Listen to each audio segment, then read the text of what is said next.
Сәлеметсіздер ме, құрметті көрермендер. Бүгін біз менімен бірге жұмыртқа пісіруді үйренеміз. Себебі ол тамақ пісірудің ең негізі болып табылады. Сол жұмыртқаны пісіру үшін бізге ең бастысы жұмыртқаның өзі керек. Ол ең негізгі ингредиент болып табылады. Одан басқа бізге май керек, майдан басқа бізге тұз керек. Осы үш ингредиент ең негізгісі болып табылады. Және өздеріңіздің қалауыңызша укроп немесе тағы басқа қосымша ингредиенттерді қоссаңыз болады. Ең бастысы бізге кішкене май керек. Кішкене майды құйып жібереміз. Сол жетеді. Және отты қосамыз. Майды табанның үстінде жылыта береміз. Бұлғай береміз. Біз жұмыртқаны жарып, оны ішіне төгуіміз керек. Енді оның пісуін күтеміз. Бұл жұмыртқа пісірудің процесі.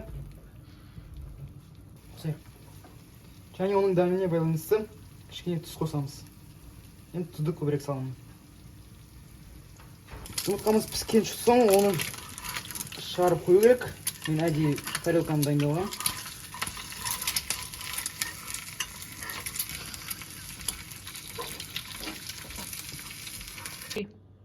Сол тамақты пісірген соң бізде сондай нәтиже шықты. Енді менің ойымша мен жұмыртқа пісіруді әлі үйренуім керек. Себебі оның эстетика бойынша критерийлері сәйкес келмейді. Және мен жұмыртқаны дұрыс жарған жоқпын. Сол себепті мен келесі рет оны еске алып үйренемін. Ал қазір мен осы жұмыртқаның дәмін татып, сосын оған баға беремін.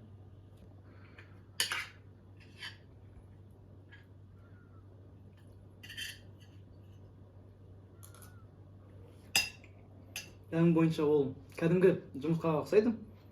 Және ол өте дәмді. Сол себепті оған ешқандай баға бере алмаймын. Бірақ жалпы ол дәмді болды. Назарларыңызға рахмет. Сау болыңыздар.